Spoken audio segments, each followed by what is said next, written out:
Hi, hier ist Nico. Herzlich willkommen auf den Kapverden auf der Insel Sal. Ich bin hier im Januar und habe die windbeste Zeit ausgenutzt, die hier von November bis April, Mai ist. Super schön warm. Habe mir zwei Spots näher angeschaut. Einmal Punta Sino, ganz im Süden vor Santa Maria und auch vor unserem Hotel. Und natürlich Mitu Kite Beach, auch Shark Bay genannt. Super toller Spot und gerne teile ich hier mit dir die Infos in diesem Spotcheck. Viel Spaß dabei!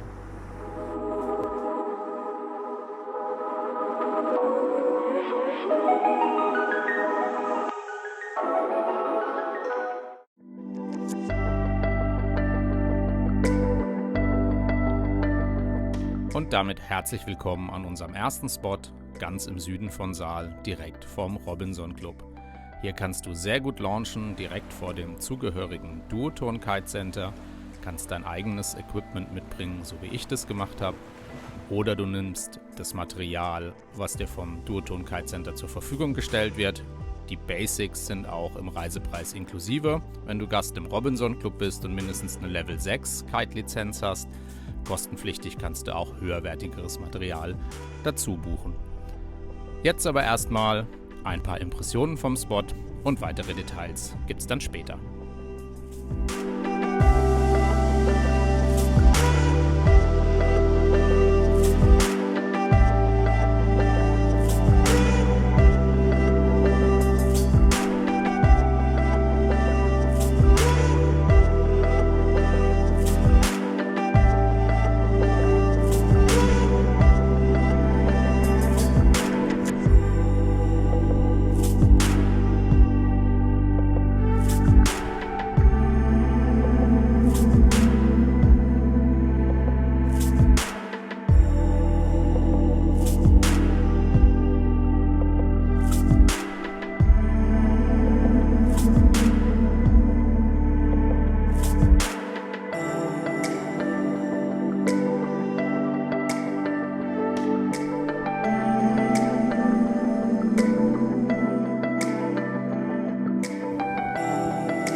Und jetzt alle Details zu diesem Spot hier. Wenn du gleich weiter willst zum Mitu Kite Beach, dann nutz gern den Kapitelmarker und spring nach vorne.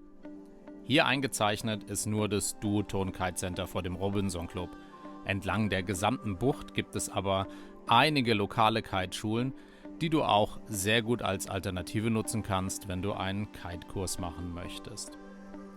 Die Windrichtung ist übrigens hier immer sehr konstant Sideshore wie eingezeichnet, denn es sind ganz vorherrschend Passatwinde, die im Übrigen auch relativ leicht sind. Also wenn du deine eigenen Sachen mitbringst, pack auf jeden Fall auch einen größeren Kite mit ein. Wenn du vom Duotone Center startest, kriegst du bei der Spot-Einweisung gesagt, dass du einen GPS-Tracker immer mitnimmst für deine Rescue, den du einpackst. Und da habe ich indikativ mal so in etwa die Reichweite eingezeichnet, die dieser Tracker hat. Und das limitiert dann auch die Möglichkeit, wie weit du dich von der Station entfernen kannst. Ist aber ein sehr großer Bereich, also keine Sorge. Ganz oben links ist Santa Maria schon eingezeichnet und separat hinten dran ein kleines Kap. Da laufen immer sehr gute Wellen, kann man schon fast als einen kleinen separaten Wavespot betrachten. Vom Duotone Center schon relativ weit weg, sei er aber dennoch erwähnt. Und es gibt eine No-Kiting-Zone, die du auch gesagt kriegst, wenn du von dort startest. Und zwar darfst du dann nicht in den Bereich reinfahren, in dem die Schiffe vor Santa Maria vor Anker liegen.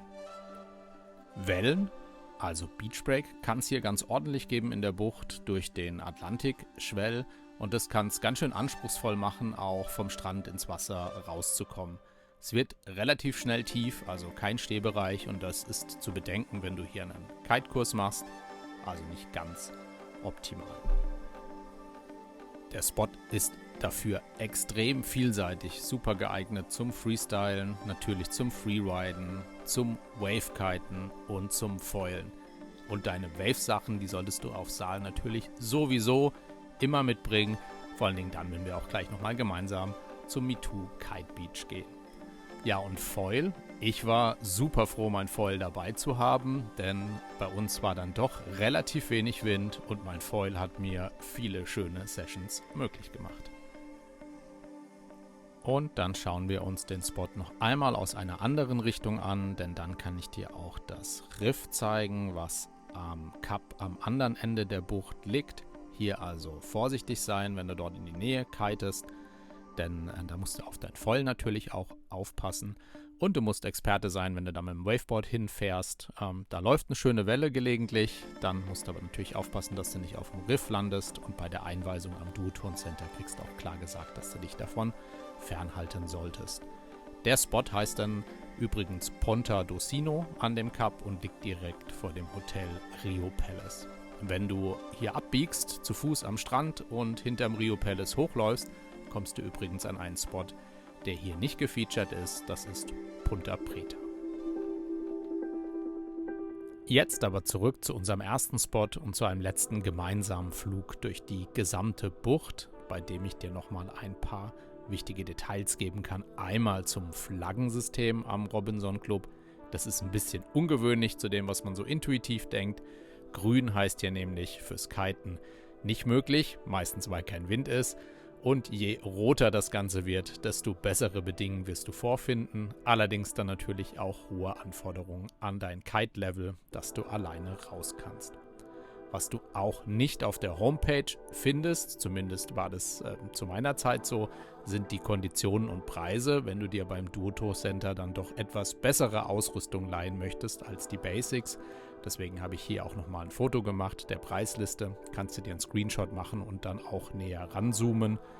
Übrigens sind 1000 kapverdische Escudo umgerechnet etwa 9 Euro.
jetzt hast du auch gleich einen schönen Eindruck bekommen von unserem zweiten Spot, dem Kite Beach, auch Shark Bay genannt.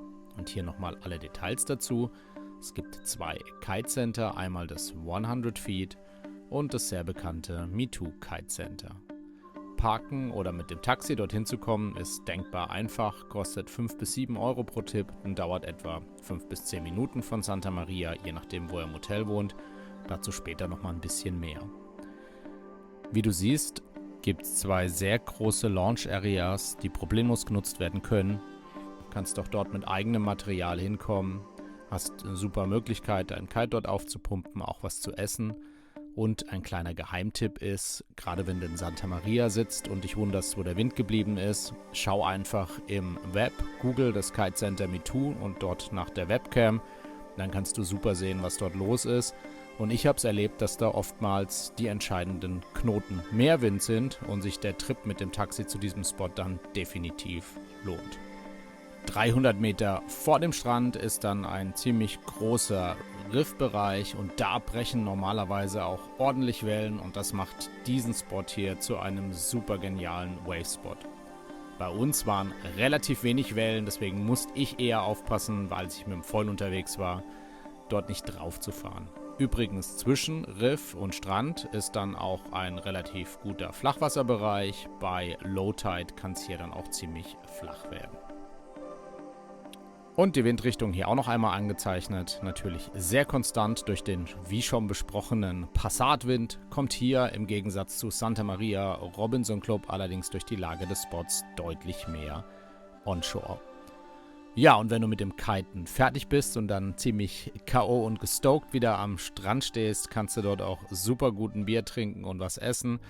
Eine sehr nette Community, super nette Leute und macht jede Menge Spaß, da auch einfach mal abzuhängen, insbesondere wenn dich vielleicht auch mal der Wind ein paar Stunden im Stich lässt.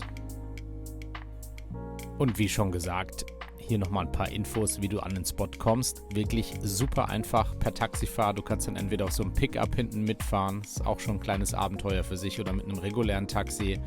Keine Hemmung, mach es unbedingt. Du wirst es definitiv nicht bereuen, einmal diesen Trip zum Kite Beach gemacht zu haben. Oder vielleicht auch dann für den Rest der Woche, selbst wenn du den eigenen Spot direkt vor der Hoteltür hast. Ich hoffe, dieses Video hat dir gefallen und hilft dir bei deinen Überlegungen, falls du auch einmal einen Kite-Urlaub auf Saal planst. Schau dir auch gern meine anderen Videos an zu Spots rund um Nord- und Ostsee oder auch immer mal wieder von unseren Urlaubsreisen.